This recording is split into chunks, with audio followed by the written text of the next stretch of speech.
وحده لا شريك له ونشهد أن محمدا عبده ورسوله. اللهم صل على محمد وعلى آل محمد كما صليت على إبراهيم وعلى آل إبراهيم إنك حميد مجيد. اللهم بارك على محمد وعلى آل محمد كما باركت على إبراهيم وعلى آل إبراهيم إنك حميد مجيد. أعوذ بالله من الشيطان الرجيم. بسم الله الرحمن الرحيم. يا أيها الذين آمنوا اتقوا الله حق تقاته ولا تموتن إلا وأنتم مسلمون. يا أيها الناس اتقوا ربكم الذي خلقكم من نفس واحدة وخلق منها زوجها وبث منهما رجالا كثيرا ونساء واتقوا الله الذي تساءلون به والأرحام إن الله كان عليكم رقيبا.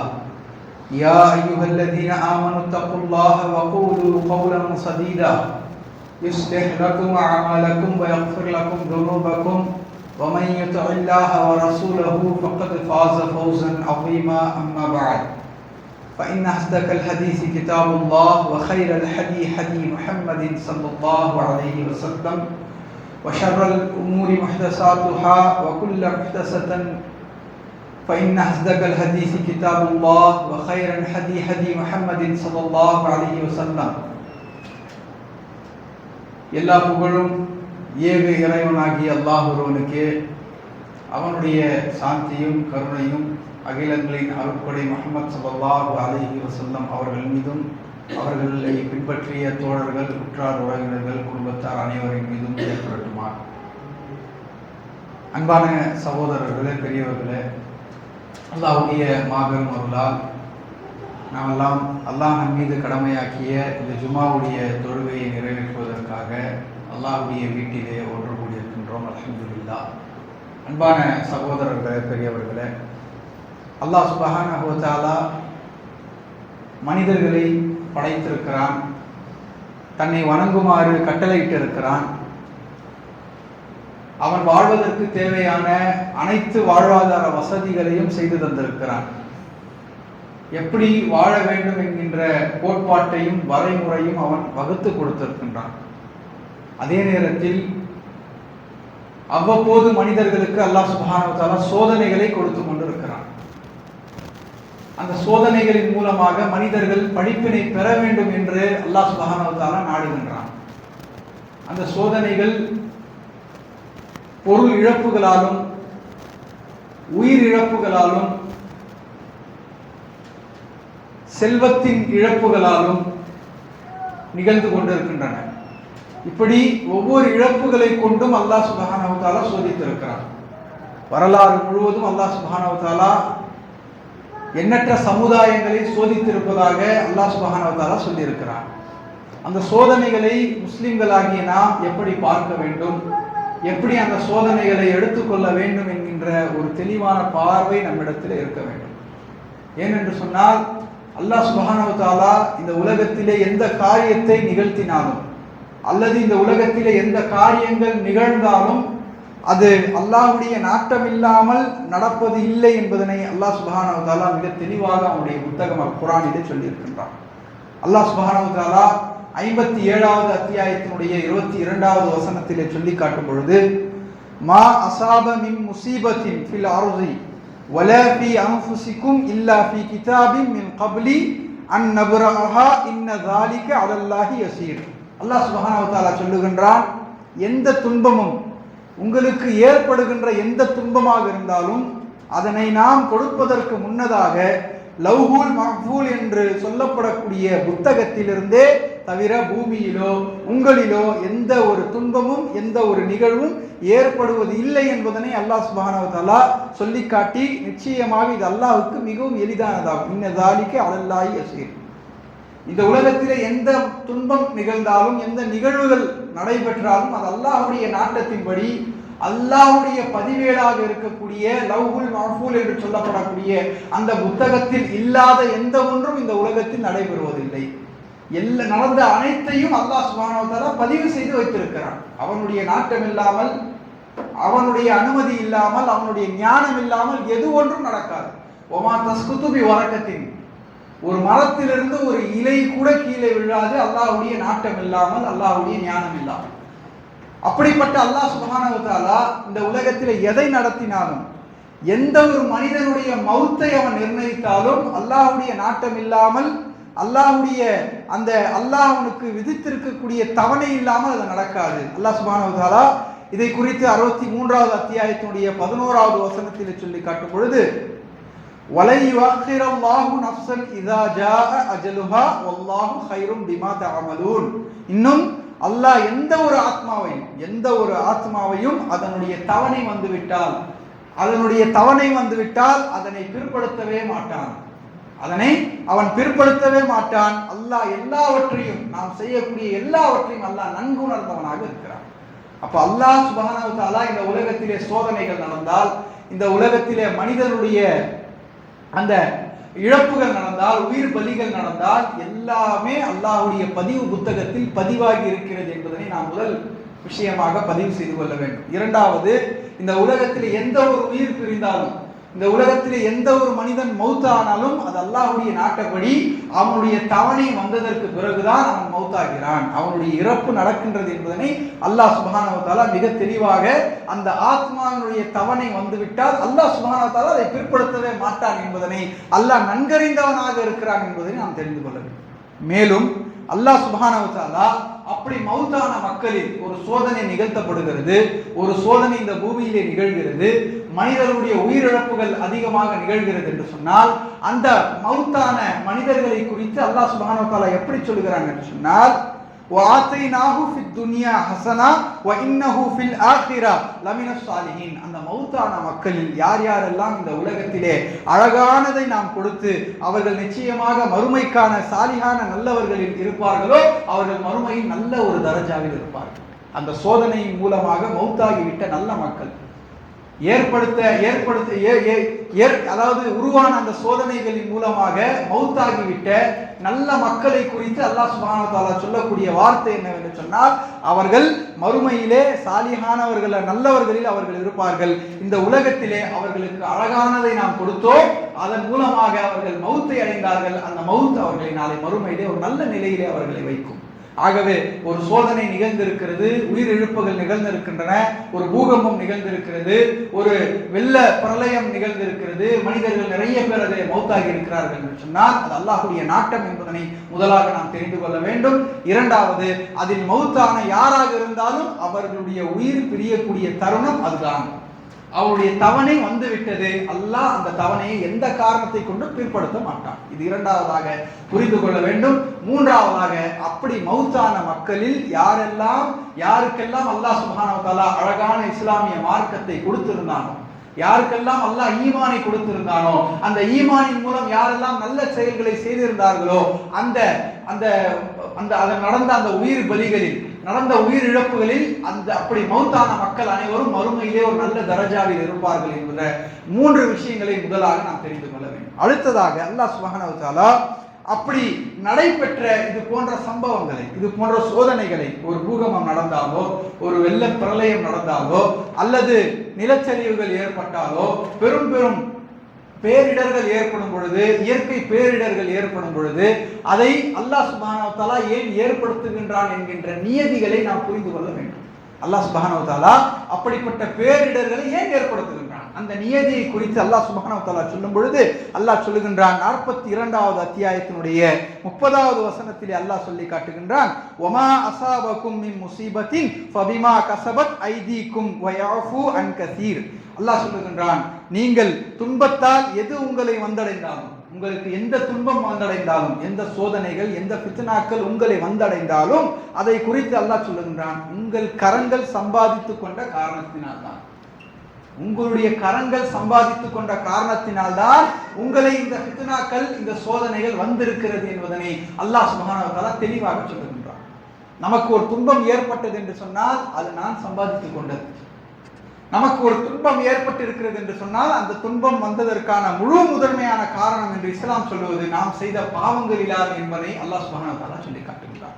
இந்த உலகத்திலே மனிதர்கள் செய்யக்கூடிய ஃபித்னாக்களால், இந்த உலகத்திலே மனிதன் செய்யக்கூடிய பாவங்களினால் அந்த பாவங்களின் பலனாக அல்லாஹ் சுப்ஹானஹு வ தஆலா இது போன்ற சோதனைகளை ஏற்படுத்துகின்றான். தனிநபர்களுக்கோ ஒரு குடும்பத்திற்கோ ஒரு ஃபித்னாக்கள் ஒரு ஃபசாதுகள் வந்திருக்கிறது என்று சொன்னால், ஒரு துன்பம் பீடித்திருக்கிறது என்று சொன்னால், அதற்கு காரணம் அந்த தனி மனிதனோ அந்த குடும்பமோ செய்துவிட்ட அநீதி, அந்த தனி மனிதனோ அந்த குடும்பமோ செய்துவிட்ட பாவம், அந்த தனி மனிதன் அவனுடைய கரத்தினாலேயே அவன் சம்பாதித்துக் கொண்ட தீமைகள் அவனுக்கு மீண்டும் அது தீமையாகவே துன்பமாகவே ஃபசாது ஃபித்னாக்களாக சோதனையாக அவனுக்கு அது வந்திருக்கிறது என்பதனை அல்லாஹ் சுப்ஹானஹு வ தஆலா சொல்லுகின்றான். இது ஒன்று.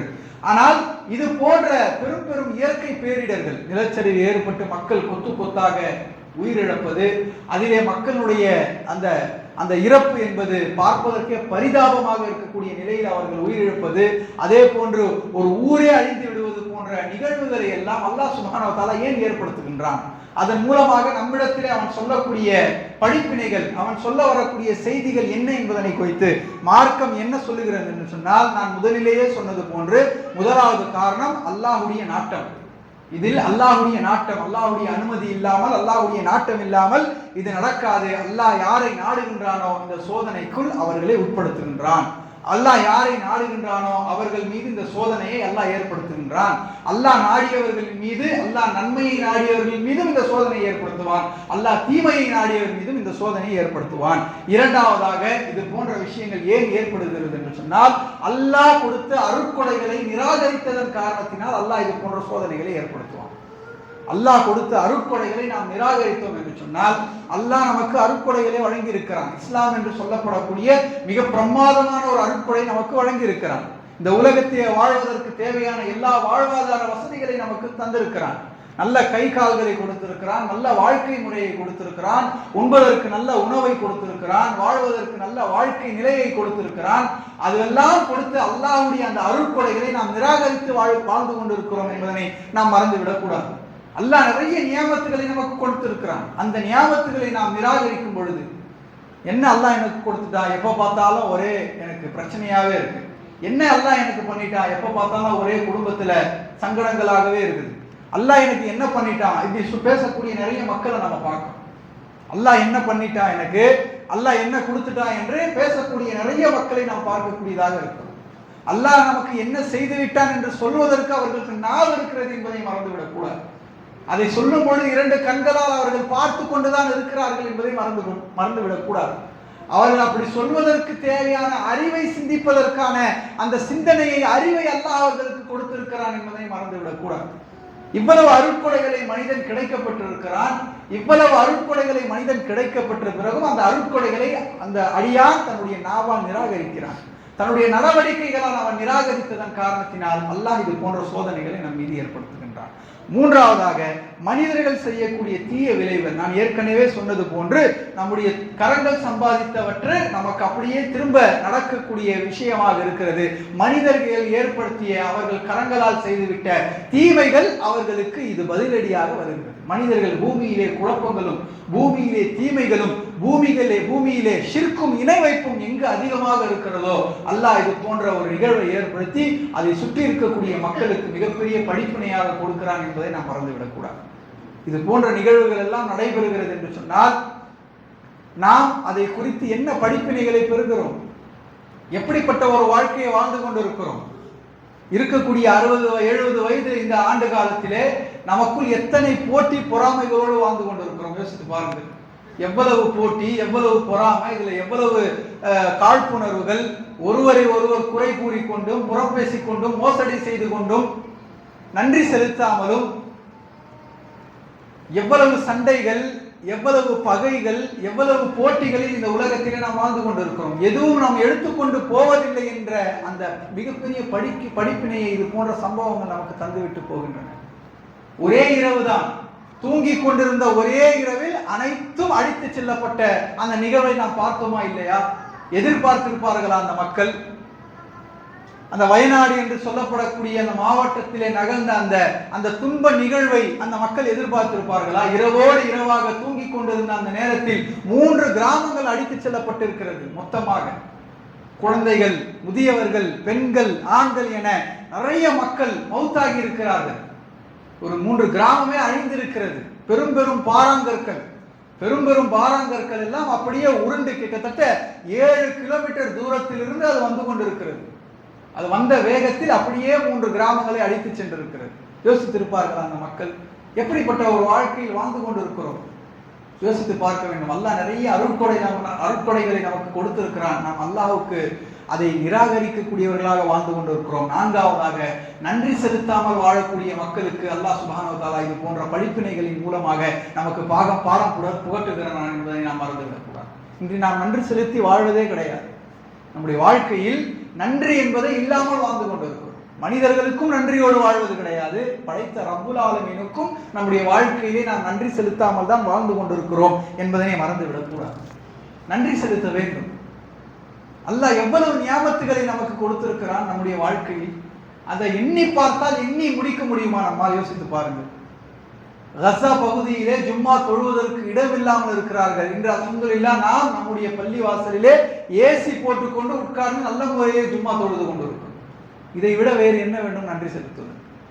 இங்கிருந்து கிளம்பி நாம் ஜும்மா தொழுகையை முடித்துவிட்டு வீட்டிற்கு சென்றால் அல்ஹம்துலில்லாஹ் இங்கே வந்திருப்பவர்களில் 195% வீடுகளிலே இறைச்சியோடு இன்று சாப்பாடு இருக்கும்.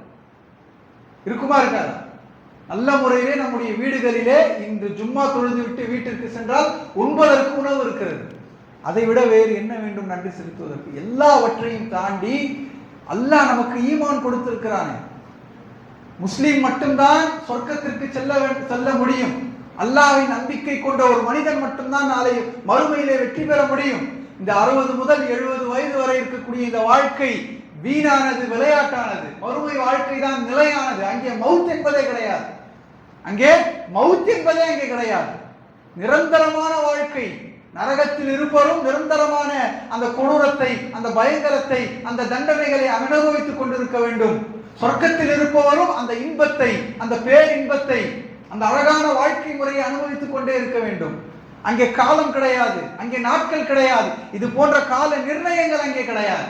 அல்லாஹ் அப்படிப்பட்ட ஒரு நல்ல வாழ்க்கையையும் ஒரு கெட்ட வாழ்க்கையும் அங்கே உருவாக்கி வைத்திருக்கிறான். நீங்கள் 60 முதல் 70 வயது வரை வாழக்கூடிய இந்த வாழ்க்கையிலே அல்லாஹ்வுக்கு கட்டுப்பட்டு, அல்லாஹ்வுடைய தூதருக்கு கட்டுப்பட்டு, இஸ்லாம் சொன்ன குர்ஆன் ஹதீஸ் படி வாழ்க்கையை வாழ்ந்துவிட்டு சென்றால் நான் உங்களுக்கு சொர்க்கத்தை தருகிறேன். அந்த சொர்க்கத்தை பெற வேண்டும் என்று சொன்னால் நீங்கள் இந்த உலகத்திலே முஸ்லிமாக இருக்க வேண்டும். முஸ்லிமாக இருக்க வேண்டும் என்று சொன்னால் இரண்டு வகைதான் இங்கே இருக்கிறது. ஒன்று, முஸ்லிம் தாய் தந்தையினுடைய வயிற்றிலே பிறக்க வேண்டும்.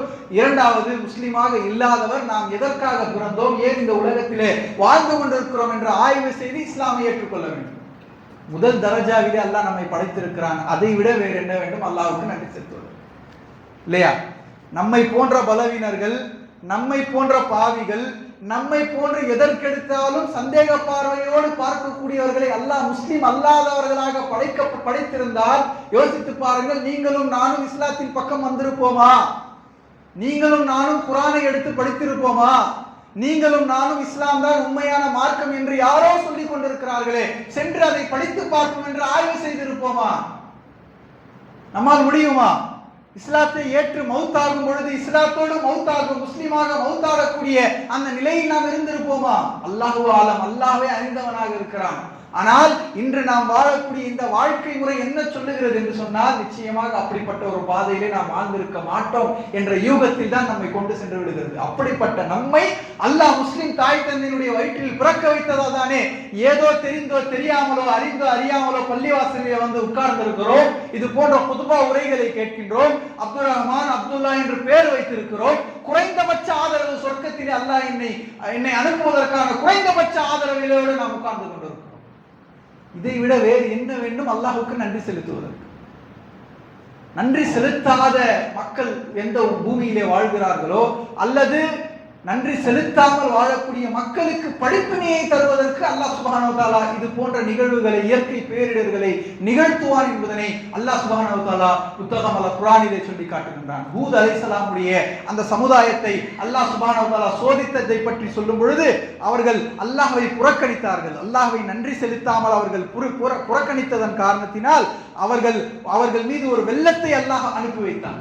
ஹூத் அலைஹிஸ்ஸலாமுடைய சமுதாயத்தை அல்லாஹ் எப்படி அழித்தான் என்று புத்தகம் குர்ஆனிலே சொல்லி காட்டுகின்றான். 34வது அத்தியாயத்தினுடைய 16வது வசனங்களிலே அல்லாஹ் சொல்லும் பொழுது சொல்லுகின்றான், ஹூத் அலைஹிஸ்ஸலாமுடைய சமுதாயத்தை அல்லாஹ் சுப்ஹானஹு வ தஆலா மாரீஃப் என்று சொல்லப்படக்கூடிய ஒரு அணையை உடைக்கக்கூடிய ஒரு பெருவெள்ளத்தை அனுப்பி வைத்தான்.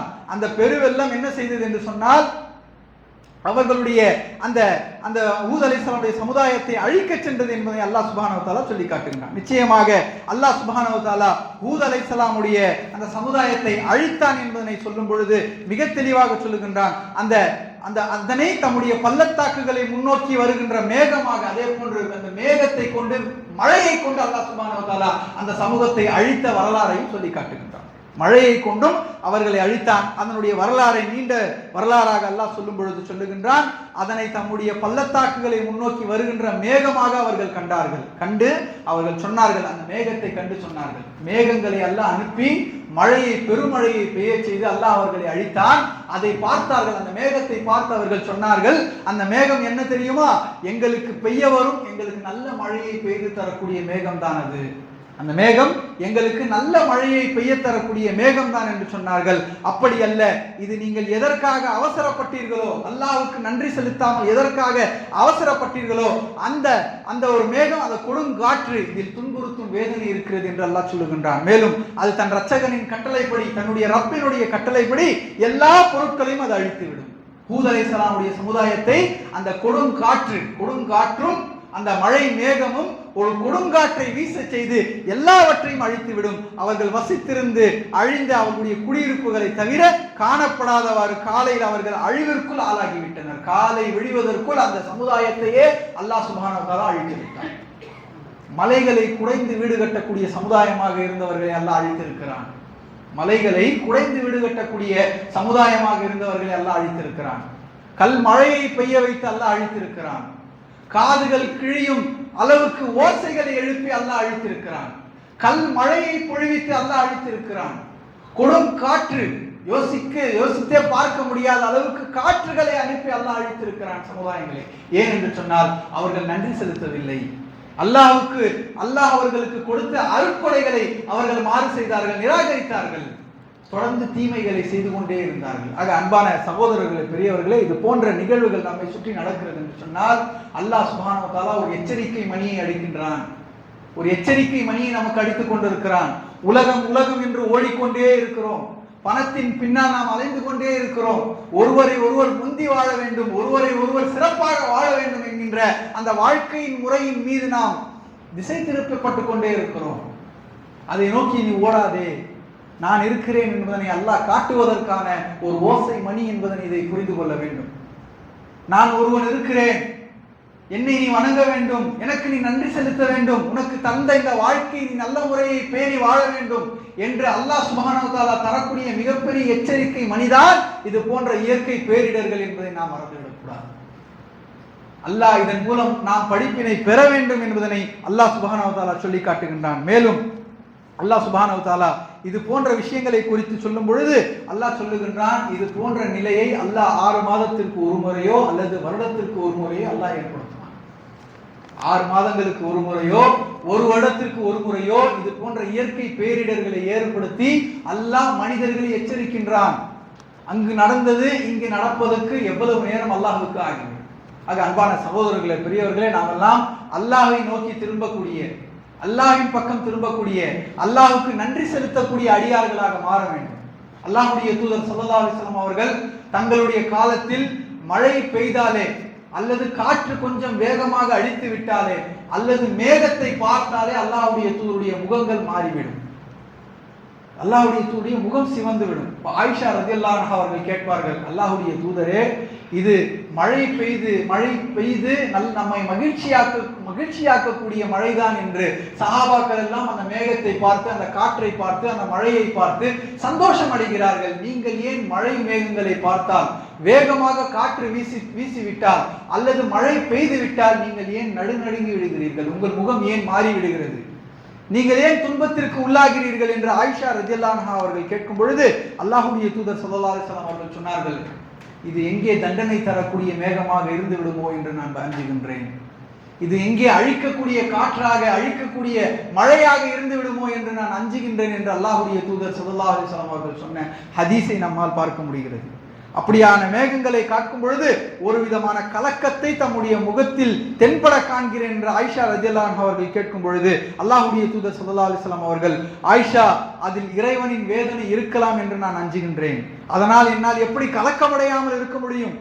ஆதினும் ஒரு சமூகத்தார் சூறாவளி காற்றால் வேதனை செய்யப்பட்டனர். அந்த சமூகத்தார் மேகமாக வந்து அந்த வேதனையை பார்த்துவிட்டு இப்படிதான் சொன்னார்கள், இந்த மேகம் நமக்கு நல்ல மழையை தரக்கூடிய மேகம் என்று சொன்னார்கள்.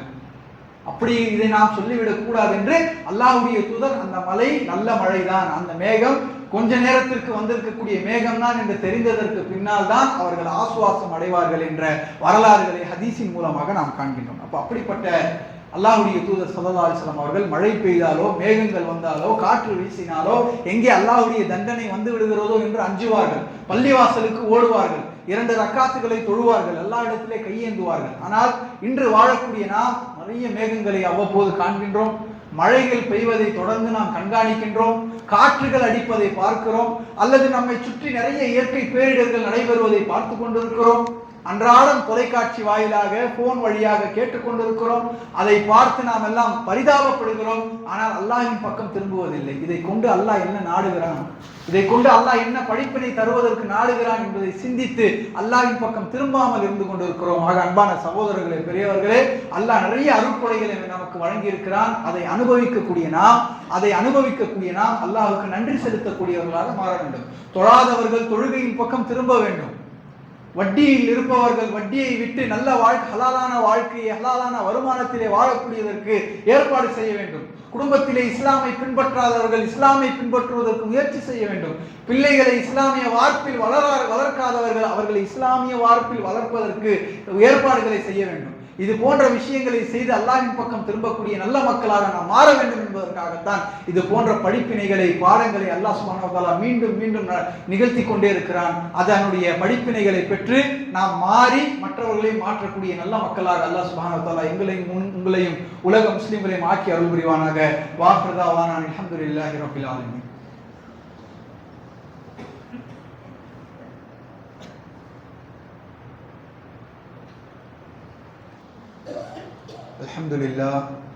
அல்ஹம்துலில்லாஹி ரப்பில் ஆலமீன்.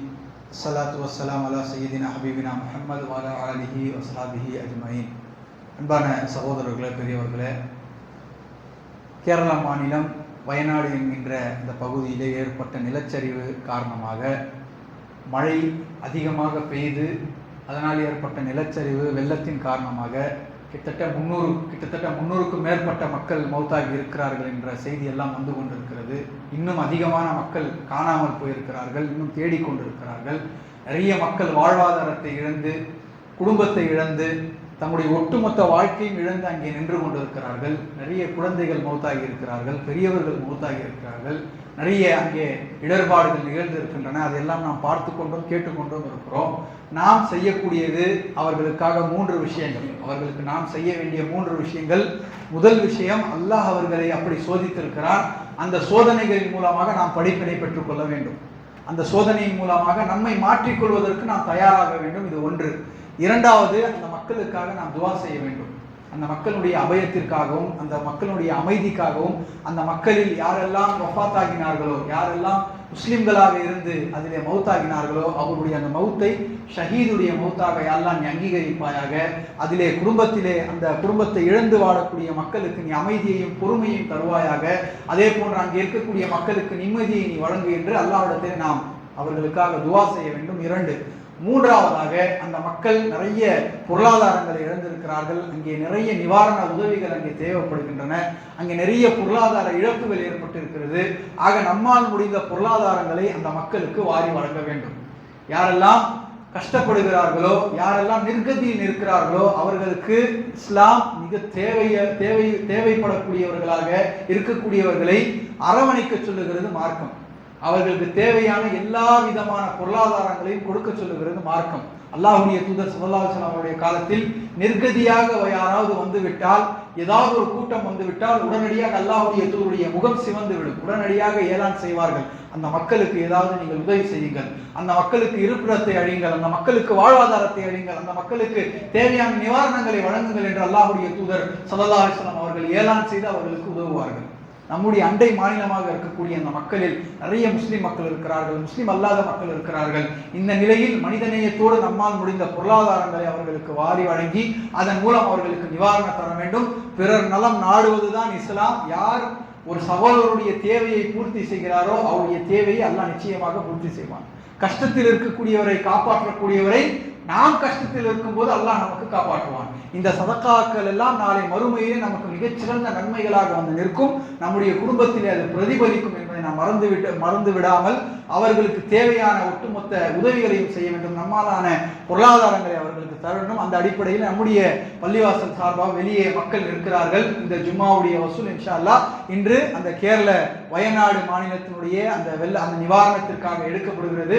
வெளியே சகோதரர்கள் நிற்பார்கள். தொழுது விட்டு செல்லக்கூடிய சகோதரர்கள் உங்களால் ஒட்டுமொத்த பொருளாதாரங்களை வழங்குங்கள். உங்களுக்கு தெரிந்த மக்களையும் அதிலே வழங்க செய்யுங்கள். அல்லாஹ் சுப்ஹானஹு வ தஆலா அதை வழங்குவதன் மூலம் நமக்கு படிப்பினைகளையும் பாடங்களையும் வழங்கி அந்த மக்களுக்கு ஒரு நல்ல நிம்மதியான வாழ்க்கையை தர வேண்டும். அதிலே மௌத்தாகிவிட்ட எல்லா மக்களுக்கும் நல்ல ஒரு மறுமை வாழ்க்கையையும், அதில் மௌத்தாகிவிட்ட முஸ்லிம் மக்களுக்கு ஷஹீதுடைய அந்தஸ்தையும் நல்ல அபயத்தையும் அமைதியும் அளிக்க வேண்டும் என்று பிரார்த்தித்து இந்த ஜும்மாவுடைய இரண்டாவது உரையும் நிறைவு செய்கின்றேன். ரப்பனா லா துஆகிதுனா இன் நஸீனா அவ் அக்தானா ரப்பனா வலா தஹ்மில் அலைனா இஸ்ரன் கமா ஹமல்தஹு அலல் லதீன மின் قبلنا ربنا ولا تحملنا ما لا طاقة لنا به واعف عنا واغفر لنا وارحمنا أنت مولانا فانصرنا على القوم الكافرين. اللهم ربنا آتنا في الدنيا حسنة وفي الآخرة حسنة وقنا عذاب النار.